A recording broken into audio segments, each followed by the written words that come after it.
अच्छा बेटा। नमस्ते साथियों, आज एक बड़े गंभीर मुद्दे पे लाइव आए हैं।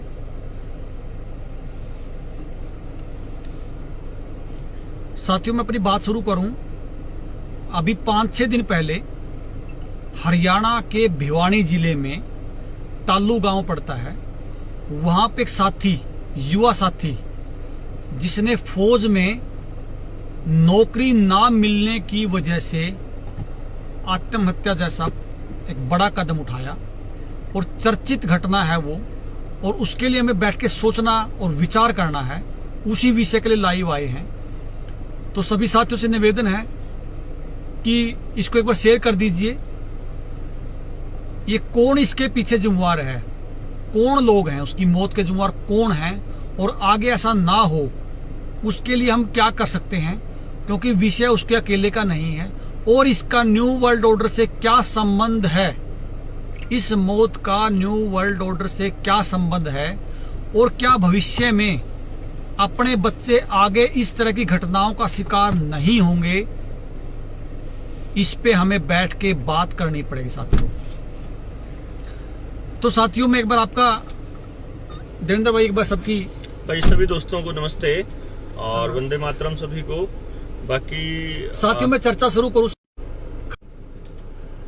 मतलब एक बात जब भी मैं स्कूल में जाता, जब भी मैं घर पे आता, मुझे एक बात बार बार याद करवाई जाती थी कि आपको नौकरी लगना है, आपको नौकरी लगना है, आपको नौकरी लगना है। साथियों, मैंने हरियाणा पुलिस का फिजिकल 12 बार क्लियर किया है, 12 बार। सरकारों के जो रवैये थे, जो भ्रष्टाचार की वजह से मैं अनफिट रहा, वो अलग विषय है कि जो आज एक सिपाही की जो तनख्वाह होती है, ये बात कहने की नहीं है, मुझे कहने भी नहीं चाहिए, लेकिन मैं एक बात बता देता हूं क्योंकि ये विषय गंभीर है। जो एक सिपाही की जो तनख्वाह होती है, वो परमात्मा के दया से आज इतना एक महीने में हम समाज के लिए खर्च कर लेते हैं। वो परमात्मा ने जो दिया, उसका परमात्मा के लिए शुक्रिया अदा करते हैं। लेकिन वो जो बार बार, मुझे याद है जब मैं छोटा सा था, तो बार बार जो रिश्तेदार और जो घर वाले जो बार बार एक चीज को मैं बार बार वो एहसास कराते थे कि अगर नौकरी नहीं है तो आपकी जिंदगी जहन्नुम है, आपकी जिंदगी का कोई मतलब नहीं है। बल्कि और तो और, आज तो इतना बुरा दौर है, जब मैं साथियों से, बच्चों से बात करता हूं, अगर वो किसी रिश्तेदारी में भी जाते हैं तो उससे ये पूछा जाता है कि बेटा आपकी नौकरी लगी कि नहीं लगी। मतलब रिश्तेदार भी आपको इज्जत इस बात पे देता है कि आपकी नौकरी है, आप बेरोजगार हो। रिश्तेदार भी इस बात पे आपको इज्जत देता है। साथियों, बच्चों के साथ किस तरह टॉर्चर हो रहा है, बच्चे कहां जाएं, बच्चे के साथ जिस तरह इस समाज का जो बिहेवियर है, उसकी मौत का जिम्मेवार कौन है। देवेंद्र भाई साथ में हैं। देवेंद्र भाई, सभी साथियों को नमस्ते दोबारा से फिर से। एक तो सबसे पहले हम उस बच्चे को श्रद्धांजलि अर्पित करेंगे अपनी, और हम ये चाहेंगे कि दोबारा से इस तरह की कोई ऐसी कोई घटना ना घटे और किसी के परिवार को ये वाला दुख जो है कम से कम सहन ना करना पड़े भविष्य में, कि उसे अपना बच्चा, मतलब सरकार की इस तरह की नाकाम जो उसकी व्यवस्था है उसके कारण वो अपना बच्चा खो दे। दूसरी बात, देवेंद्र भाई, मैं एक रोकूंगा बीच में। देवेंद्र भाई सरकारी जॉब पे मात्र 1.5 एकड़ जमीन थी, गवर्नमेंट टीचर थे। साथियों, आज उदाहरण है कि क्या आपका दौर था। देखो, 1.5 एकड़ भी नहीं थी असल में, तो वो तो पापा तो यूज ही नहीं करते थे। मैं तो खेती नहीं करता था, मेरा खेती में मेरा बेसिक इंटरेस्ट नहीं था और आज भी नहीं है, मगर सही बताऊं तो लेकिन क्या था कि जमीन भी नहीं है कोई। कैसा क्या होता है कि बड़ा जमींदार हो तो काम करते हैं। फिर नौकरी पे रहते हुए मैंने जब अपने फादर साहब को बोला, ये हालांकि अपने परिवार की बात होती है, कहनी चाहिए, लेकिन मैं आपको कॉन्सेप्ट बताता हूँ कि क्यों कह रहा हूँ मैं ये बातें। मैंने अपने फादर साहब को बोला कि पापा, मुझे इस नौकरी में ना खुशी नहीं मिलती, मैं इसमें खुश नहीं हूँ। तो मेरे फादर साहब मुझे बोलते होते थे कि भाई ऐसा है, तेरे को ना बिना रिश्वत के मिल गई होगी, बिना उसके जुगाड़ के मिल गया है। लोग तो पैसे ले लेके घूमते हैं और तो ऐसे नहीं, फिर तेरे इंटरेस्ट के चक्कर में मतलब नौकरी थोड़ी खो देगा। तो मैं ये कहता था, पापा बात ये है कि जिंदगी जो है ना वो नौकरी के लिए कुर्बान नहीं की जा सकती, जिंदगी जीने के लिए है।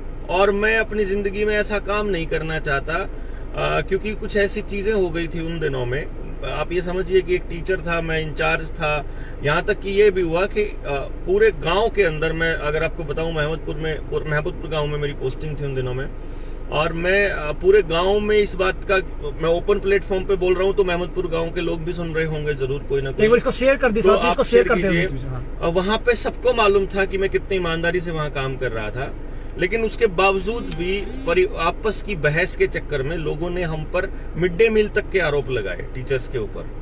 मैं पापा को ये बोला कि पापा यार, अगर मैं ईमानदारी से अपनी जिंदगी गुजारूंगा और अगर रिटायरमेंट से पहले इस तरह का कोई आरोप लग जाता है केवल इसलिए क्योंकि प्राइवेट स्कूलों को मेरे वहां होने से नुकसान हो रहा था, मेरे प्राइवेट स्कूलों की स्ट्रेंथ घट के सरकारी स्कूल में बच्चे दाखिला ले रहे थे, तो प्राइवेट स्कूलों ने षड्यंत्र रचा कि उन लोगों को बोल के कि इसके ऊपर आरोप लगाओ, इसको बदनाम करो। और फिर मैंने पापा को बोला कि पापा, अगर मान लीजिए मैं अपनी जिंदगी में बहुत मेहनत करके काम कर रहा हूं, पहली बात तो मैं खुश नहीं हूं, खुश रहते हुए मैं काम करता रहा और बुढ़ापे में अगर मान लो इस तरह की कोई चीज होती है तो क्या होगा।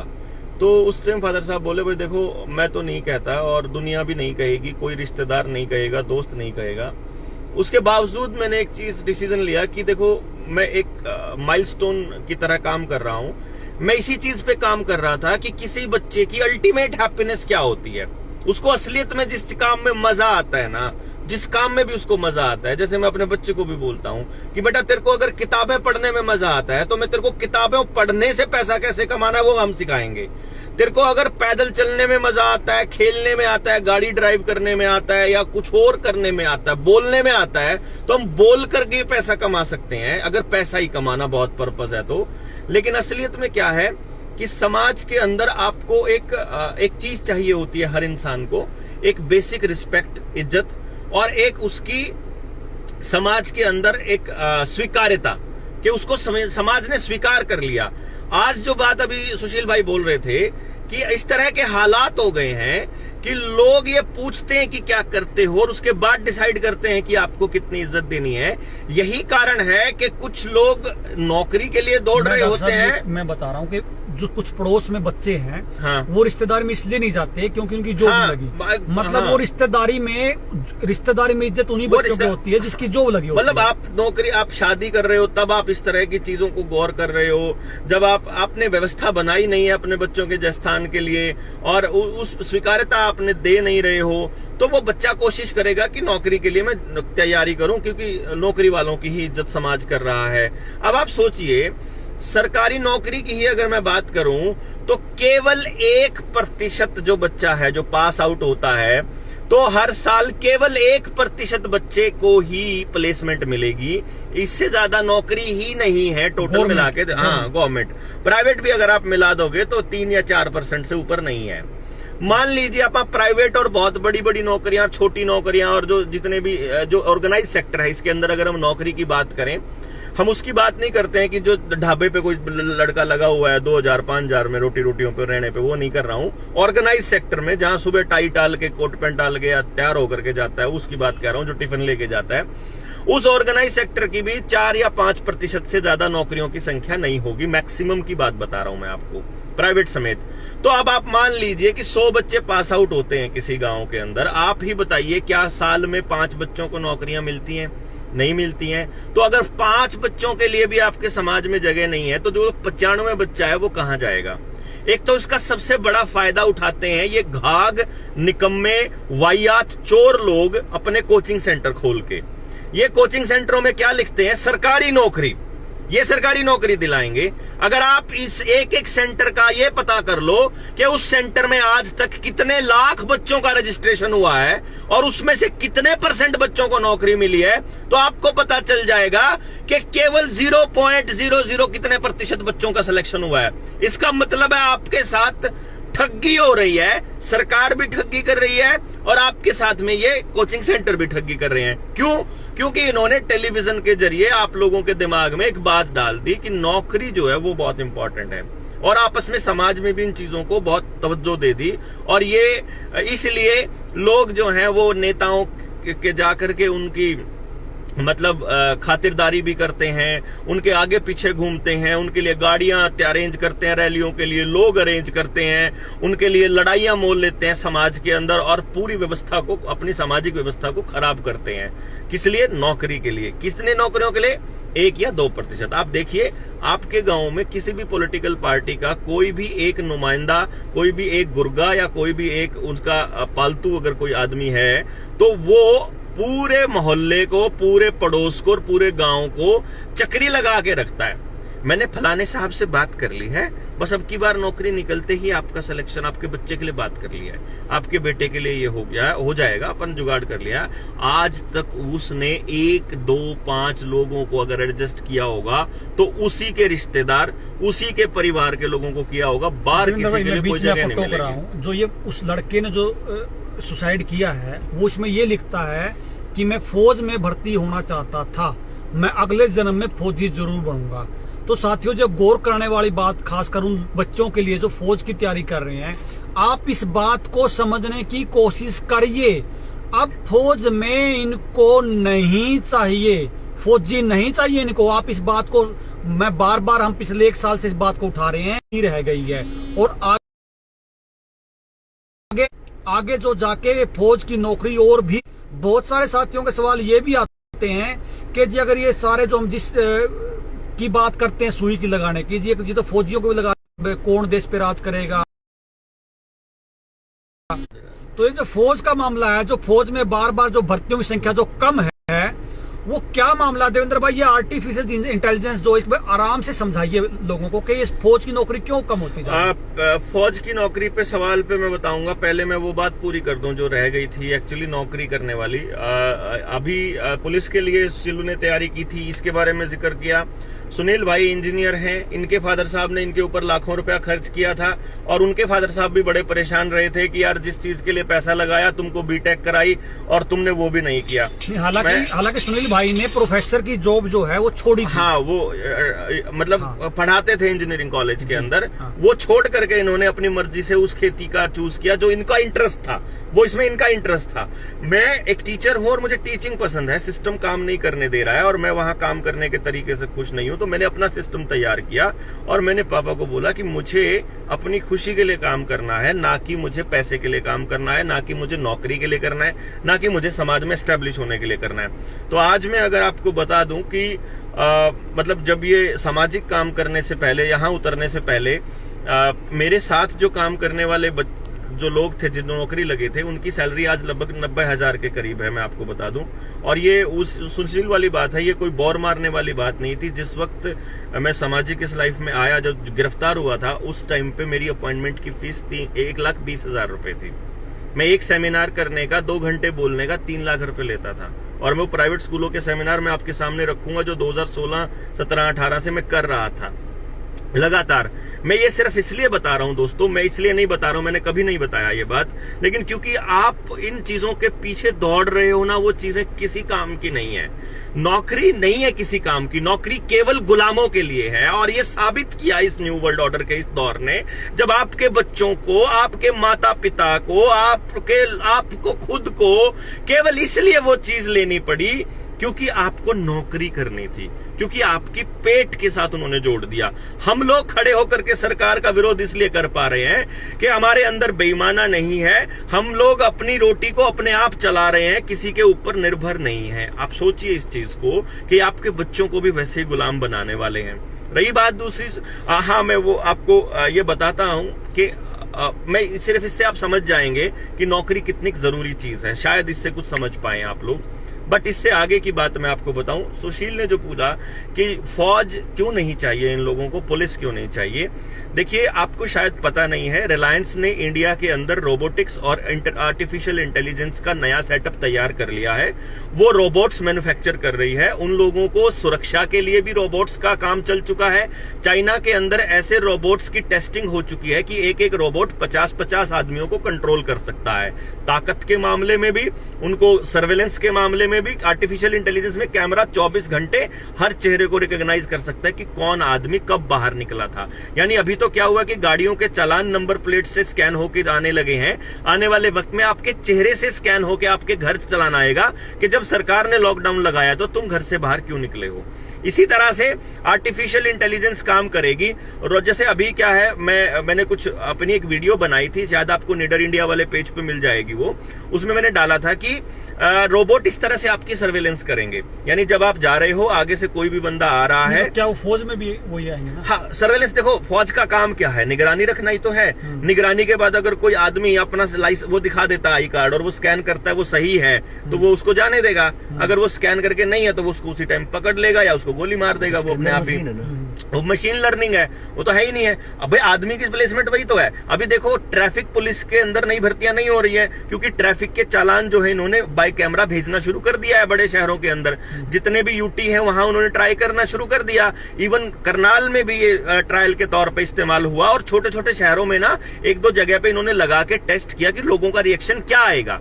इससे आप सोचिए, आपने विरोध नहीं किया तो इन्होंने और कैमरास बढ़ाने शुरू कर दिए। लॉकडाउन के अंदर जब देश की अर्थव्यवस्था भट्टे मतलब बिल्कुल गरत में जा रही है, जिस वक्त देश के किसानों का पैसा बर्बाद हो रहा है, जिस टाइम पे देश की अर्थव्यवस्था के लिए उन लोगों को पुश देने के लिए पैसे की जरूरत है, उस टाइम भारत की सरकार या हम कहें अडानी अंबानी की सरकार या हम कहें न्यू वर्ल्ड ऑर्डर की गुलाम सरकारें केवल, और सिर्फ ये नहीं, कांग्रेस की सरकार भी, आम आदमी पार्टी की सरकार भी और बीजेपी की सरकार भी, तमिलनाडु के चाहे आप कम्युनिस्टों की सरकार हो, चाहे ठाकरे की सरकार हो या ममता बनर्जी किसी की सरकार हो, एनीवेज वो सारे के सारे एक ही काम कर रहे हैं कि वो उन दोनों को कनेक्ट करके अब आप, क्योंकि आर्टिफिशियल इंटेलिजेंस केवल 5G से चलती है, वो एक मिलिट्री टेक्नोलॉजी है।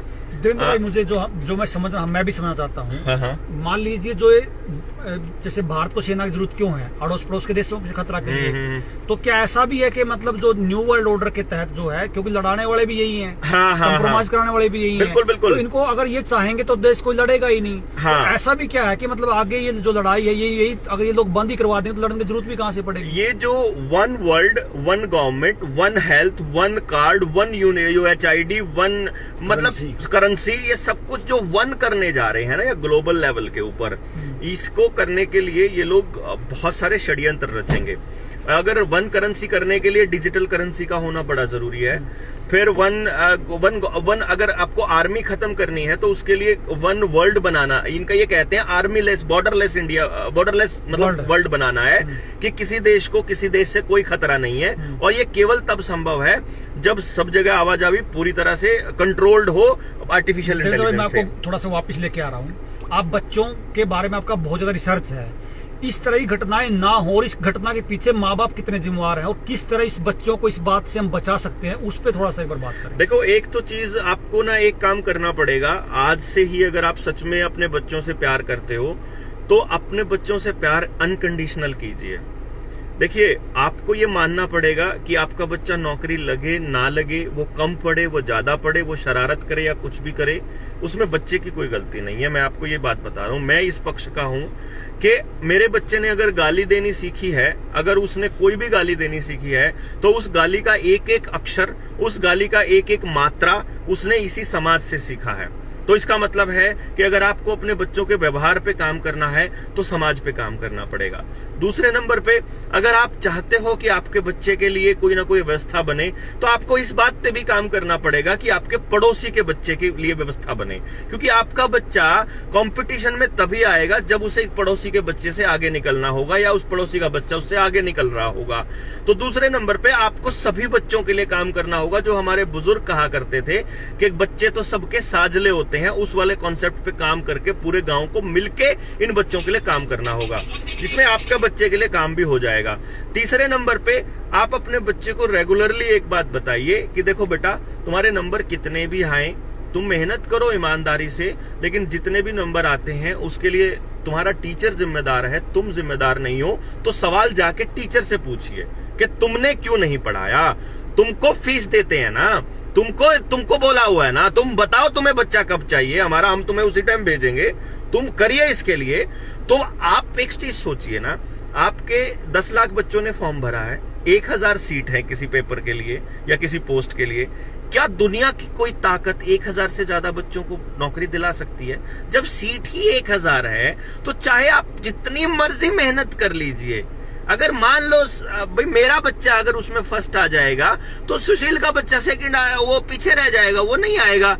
तो इसका ये मतलब थोड़ी ना है कि सुशील का बच्चा निकम्मा है। उसका केवल ये मतलब है कि वो उस बच्चे की तरह जो फर्स्ट आया था उसकी तरह रट्टे नहीं मार पाया, वो उसके जितना नहीं सुविधा उसका बाप दे पाया या उसकी तरह, बस केवल ये 1000 लोग। तो क्या यही लकी रहेंगे? क्या यही उस भगवान का वरदान रहेंगे जिन बच्चों के लिए हम ये कहते हैं कि परमात्मा का वरदान होते हैं? तो क्या ये केवल नौकरी लगने वाले बच्चों के लिए होगा? ये कॉन्सेप्ट आपको उतार के फेंकना होगा।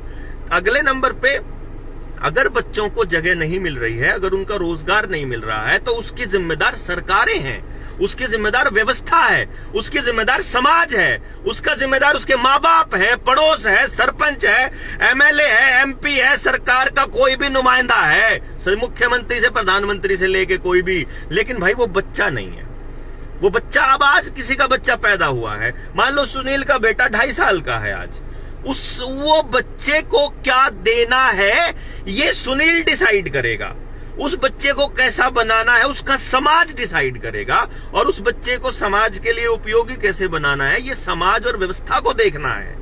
ये वो बच्चा थोड़ी ना देखेगा, उसे तो कुछ नहीं पता है। आप उसको गालियां सिखाओगे वो गालियां देने लग जाएगा, आप टेलीविजन में उसको छोटा भीम दिखाओगे वो उसकी तरह करने लग जाएगा, वो आप उसको वहां वीडियो गेम दिखाओगे वो बंदूकें चलाने लग जाएगा, आप उसको पढ़ने के लिए बोलोगे और वो पढ़ने के लिए पैदा नहीं हुआ है। क्योंकि मैं ये बात बोल रहा हूँ, बच्चों पे बहुत लंबी रिसर्च है और ये बहुत जल्दी आपके सामने हम ला के आएंगे।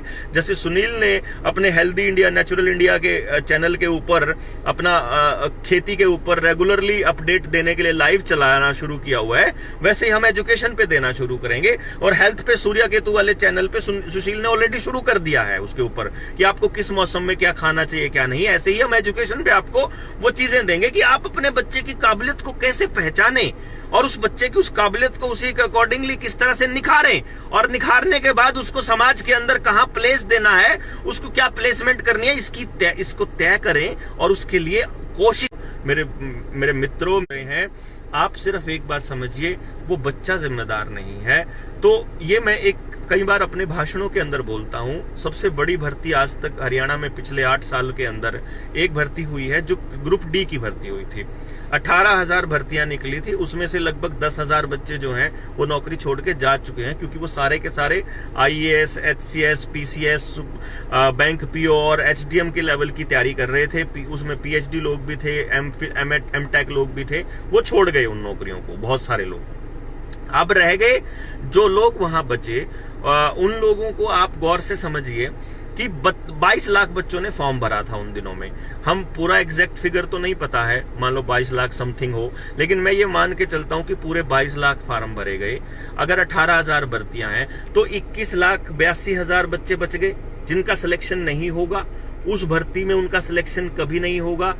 तो आप सोचिए, वो 21,82,000 माँ बाप अगर अपने बच्चों को रोज ये कहेंगे या हर तीसरे दिन ये ताना मारेंगे कि तू बकवास मत कर, तेरे से तो चपड़ासी का पेपर भी पास नहीं हुआ था, तो सोचिए उस बच्चे की मनोदशा पे क्या असर होगा।